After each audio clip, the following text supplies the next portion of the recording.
ئەم شەڕە شەڕی کورد بە کورد نییە، شەڕی تورکایە، شەڕی وڵاتانی کەیە بە ئێمە یەکەن اینجا بەداخیشەوە زۆر بەداخە کورد بۆتە سوتەمەنی شەڕەکە کەمە شتێکی زۆر ناخۆشە.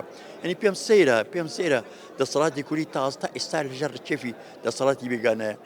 کوردی کاکەم هەرێمەشم ناوێت، ئەم هەرێمەشم ناوێت ئەگە قەزەی کوردایەتی بگاتەوە ڕادێکەوە خزمەتی بێگانە بکە. ئێمە کورد خزمەتی بێگانەکە، ئەمێ کورد بۆ کورد بێت. ئێمە کاتی خۆی باسیشم کرد لە کۆنگرە ڕۆژنامە نووسیەکە باسم کرد. ئێمە کە کاتی خۆی سیاسەتمان کردووە، کوردایەتیمان کردووە. نەمازانی باسی ڕۆژهەڵات و ڕۆژئاو و باکوور و باشوور. ئێمە مەفروزە احتیفاز بە کەلتوری خۆمان بکەین.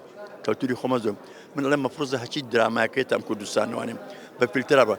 معنایکی پیاوکوژەکان خەڵکی باکوورن، ئافرەتەکان خەڵکی باکوورن، هەچی خراپەکارەکان خەڵکی باکوورن. یعنی خەڵکی باکوورەوەی خراپە ئەی بۆ ئاکەن.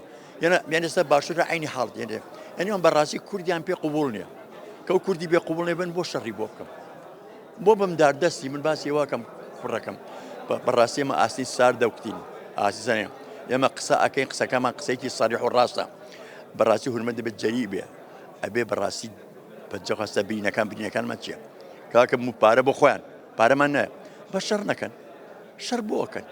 ئەنی وای لێ هاتووە ئەم بەرە قسە بۆ ئەو قسە بۆڵێ هەموو دروست دەکرێت بۆ دروست دەکرێت بۆی کورد لە کورد بات، کورد بۆ لە کورد بات. من خەفە دەخۆم ئەردۆغان چوو ڕۆژاوی داگیر کرد، چوو ئەفرین داگیر کرد، پێم ناخۆش بوو. بەڕەوە بزانی کورد وەکو هات سلێمانیش لە سلێمانی وەکو لەم سلێمانی داگیرکاری من وا بوو، کەو لە داگیرکە وەکو دۆگۆکو هەموو کوردستان داگیرکاری من وایە. پێم ناخۆشە بۆ ئەوە بۆ بڕووبات، بۆ بێڵم ئەوە ڕووبات، بۆ منەچم فریای خەڵکی وڵاتێکی کوردێک نەتەوەکەم بڕواتان هەبێ کاتێک کەرکووک ئەو هێرشەی کرا سەری ئەردۆغان پەیوەندی کردووە لەگەڵ شەخسی مەسئولە توێتی دەست خوێن لە لوتی تورکمانێک بڕێژێ بە جێشی تورکی ئەمە کەرکوو. ئەوان وا بیرەکەن ئێمە بۆ بیر نەکەینەوە.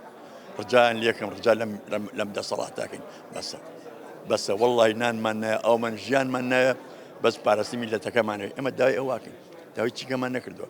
خۆ نەمەڵان ئێمە نەچەک بەدەستی نە هیچ شتێکین، بەس ئێمە کوردایەتی بەلاوەنەوە گرنگە.